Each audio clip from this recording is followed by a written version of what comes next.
Friends, ఈ video నచ్చినట్లయితే వీడియోని లైక్ చేయండి, సబ్స్క్రైబ్ చేయండి.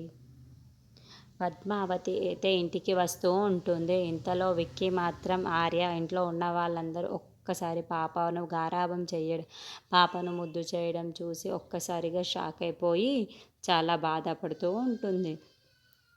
ఏంటి ఇప్పుడు ఇలా ఆనందాలన్నీ నాశనం చెయ్యాలా అని చాలా బాధపడుతూ ఏడుస్తూ అయితే అక్కడ నిల్చొని అలానే ఉండిపోతూ ఉంటుంది. ఇంతలో ఎవ్వరికి ఏమీ చెప్పకుండా ఆరు బయట వచ్చి అక్కడ కూర్చొని ఉంటుంది. ఇంతలో అక్కడ విక్కీ వచ్చి, ఏంటి పద్మావతి ఇలా కూర్చున్నావు, ఇంకా ఎందుకు కూర్చున్నావు, పాపను తీసుకొని వద్దాము పద, అక్కడికి వెళ్దాము అని అంటూ ఉంటాడు.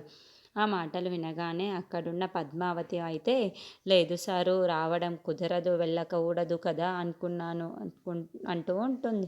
ఆ మాటలు వినగానే అక్కడున్న విక్కీ మాత్రం, ఏంటి పద్మావతి ఇలా మాట్లాడుతున్నావు, పాప అడ్రస్ తెలిసింది కదా, మనం అక్కడికి వెళ్ళి మన పాపని మనం తీసుకొని వచ్చేద్దాము అని అంటూ ఉంటాడు.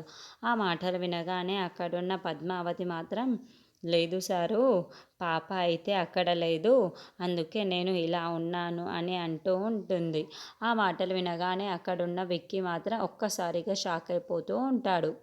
ఏంటి పద్మావతి, ఏం మాట్లాడుతున్నావు నువ్వు అని అంటూ ఉంటాడు. అవును సారు, అక్కడ పాప లేదు సారు అని అంటూ ఉంటుంది. ఆ మాటలు వినగానే అక్కడున్న ఇంట్లో ఉన్న వాళ్ళందరూ కూడా ఒక్కసారిగా షాక్ అయిపోతూ ఉంటారు. అక్కడున్న విక్కీ మాత్రం కింద పడిపోయి చాలా బాధపడుతూ ఉంటాడు. ఏంటి పద్మావతి ఇలా జరుగుతుంది అని చెప్పేసి అనుకుంటూ చాలా బాధపడుతూ ఉంటాడు.